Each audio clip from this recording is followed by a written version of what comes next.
in Facebook Live land. We're here with the Long Island medium herself, Theresa Caputo. How are you doing, Theresa? I'm awesome. We are so happy to have you here today. One of the things you have so many projects coming up. I don't know where to start, but let's start with the new season of the show. It premieres this Sunday, February 19th at 8 p.m. Yes, on TLC. On TLC. What can you tell us about this upcoming season? Oh, there's a lot of different stuff on this. Oh my God, why'd you make me so nervous? It's Facebook Live. I don't know. Now I go said I got nervous. No, this season is crazy because we added so many new elements of, my life is crazy, but I had a health scare. So you're going to have to watch to find out what happens with that. We have a lot of celebrity reads. I've read so many amazing celebrities and, of course, my clients. Mm-hmm. And, mentioning the celebrities, you have Rosie O'Donnell, Monique, Carson Kressley. Can you tease us any? Can you pick a favorite? Oh, my God. Oh, God. Don't ask me to pick my favorite. They're all my favorite. And for different reasons. Like Monique, there was someone that came through that she wasn't expecting to come through. Rosie was not expecting to hear from her father. Just so many amazing moments. Mm-hmm. Well, and getting a little off topic, Valentine's Day was yesterday. Yes.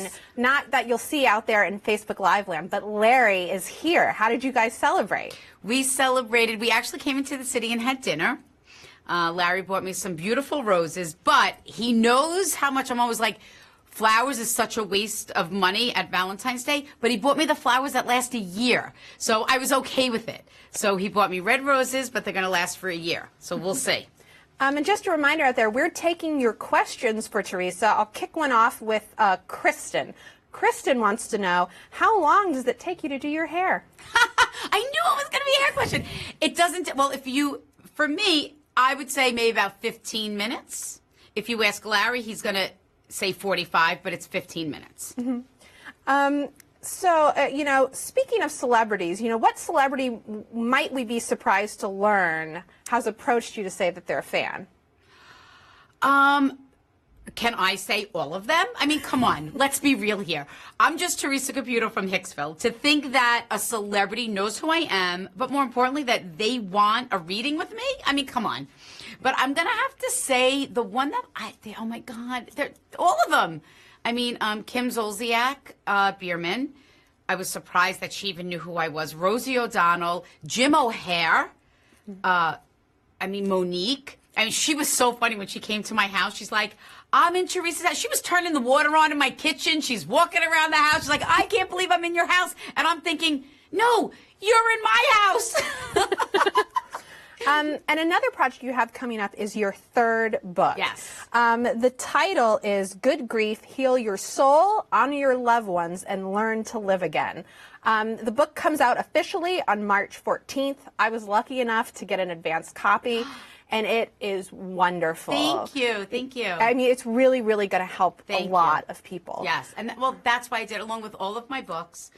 It is my third book, and this book was important because what I learned from my clients is that, yes, Spirit comes through with these amazing messages. They're giving us that gift of healing, and they're like, but I don't know how to go out and live life again. I don't know how to honor them. What do I do with all of these emotions? So after each chapter, I give you a little help. So it might be writing something in your journal. It might be actually going out and doing something in memory of your loved one. So I'm really, really proud of the book, and it's also, you can pre-sale. You can get the book on pre-sale now, so. Mm-hmm. And so what's the number one thing people should know about dealing with grief? I think the number one thing is that first of all, you're going to grieve the loss of your loved ones for the rest of your life here in the physical world. But we need to do it in a positive way, and to know that there is no right or wrong way to grieve. You need to grieve on how you feel you need to grieve. So you might not be grieving, say you lost a parent and your siblings are grieving differently than you. That's okay. Don't put so much pressure on yourself. You do what makes you feel better and how you feel you're able to honor your loved ones.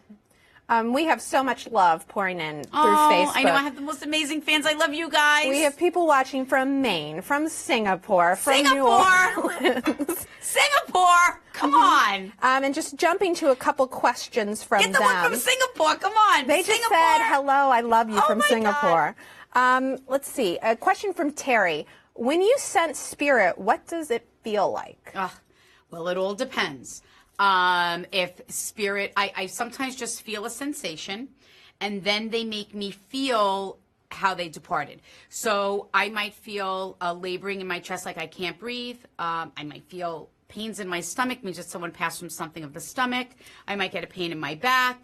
If someone died from a brain injury or some type of brain issue, I'll have a pain in my head, like I have a headache. So it all depends on how spirit departed is what I'm going to feel.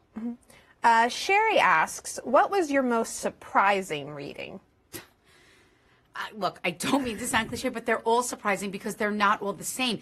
Everything shocks me. But I'll just tell you the last thing that just surprised me was, and this is the amazing thing about spirit, when I talk about, spirit talks about common things. And there was a gentleman that I was reading at one of my live shows, and his dad was coming through and saying, I'm sorry for not being there for you. I'm sorry that I wasn't the father that you needed me to be, or more importantly, deserved to have. And then and for leaving you.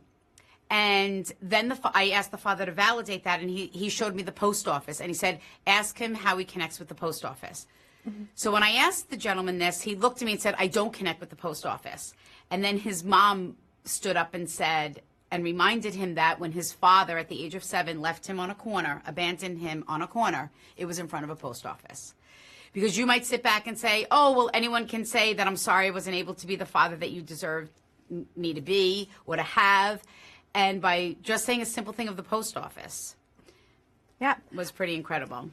People are shouting out from Maryland, Hartford, Detroit, Pennsylvania, Canada, Kansas. Well, listen, I'm Arizona. coming to Hartford. I'm kicking off my tour in Hartford. So you guys at Hartford better come out and see me at the Bushnell. That's right. I mean, you never stop touring. No. Can you sort of, you have some dates coming up. I know, April 7th, you're, I want to say, in Denver, I think,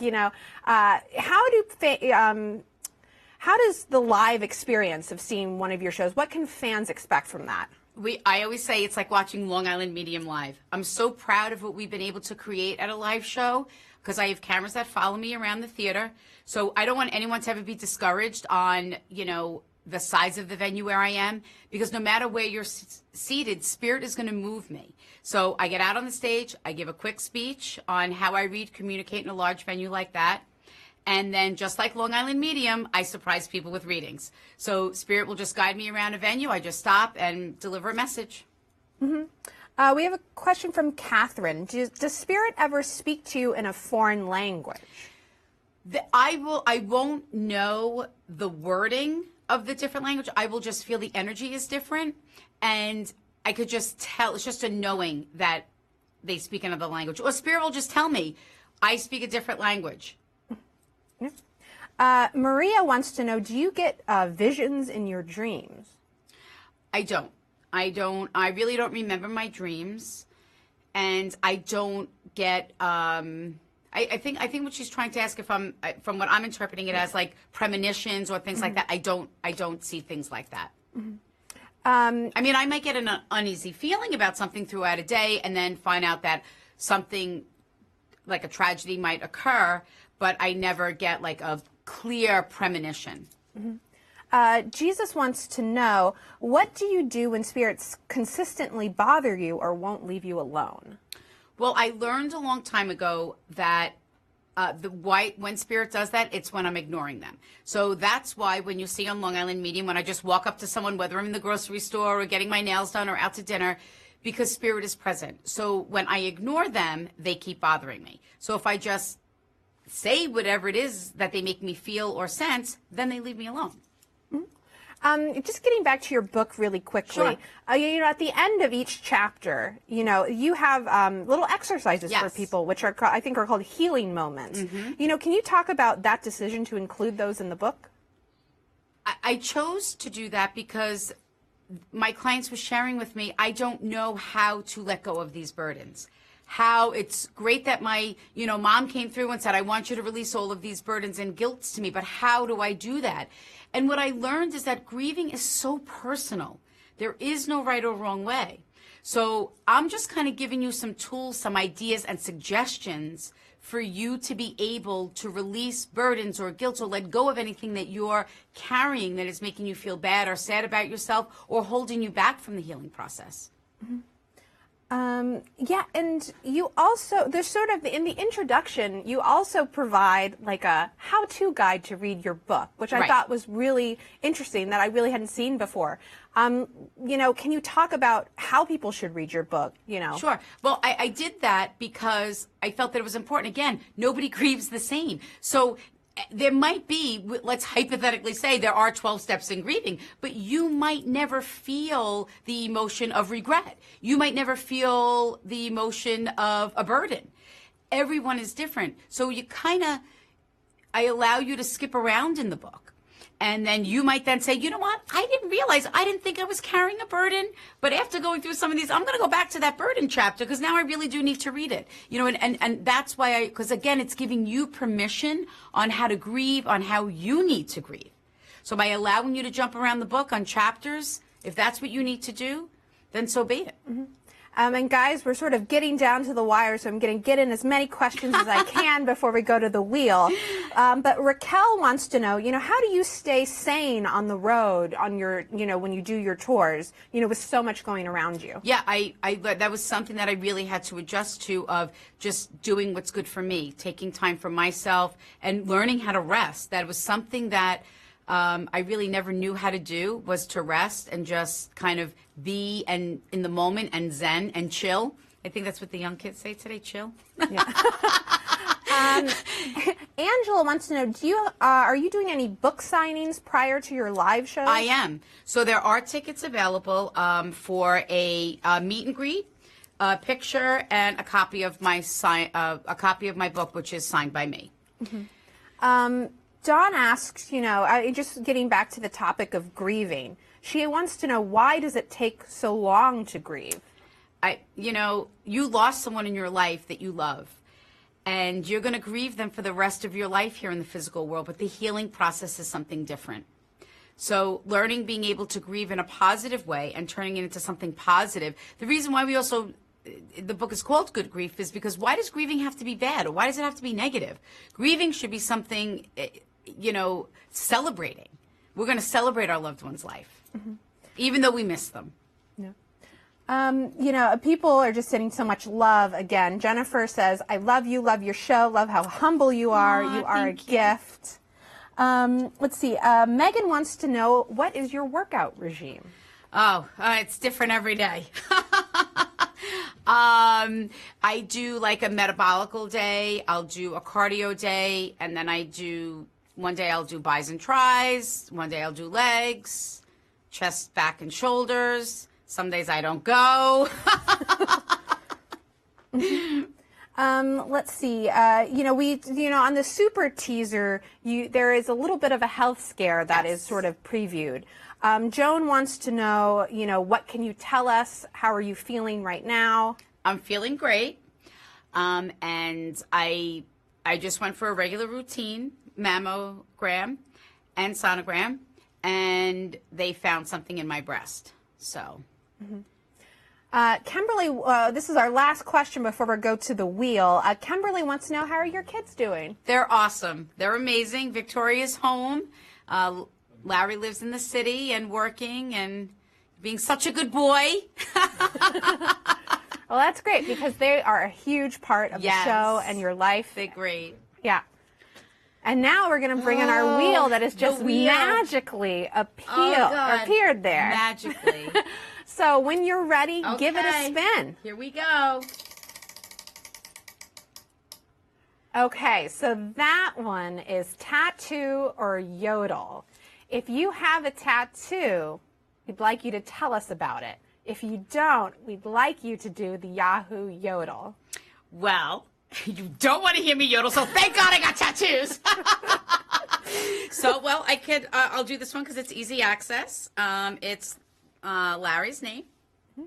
I have rosary beads on my ankle, and I have an angel and a lotus flower on my other foot and ankle. Well, since that was so great, would you like to give the wheel I would another love spin? to. Deal or no deal? Let's give it another spin. Oh, okay. Yeah.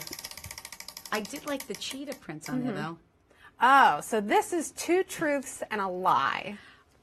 Okay. So you tell us 2 truths and a lie, and we're going to try and guess what the lie is.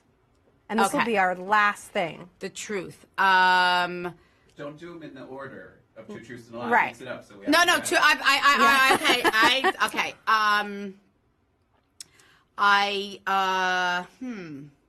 2 truths and 1 lie.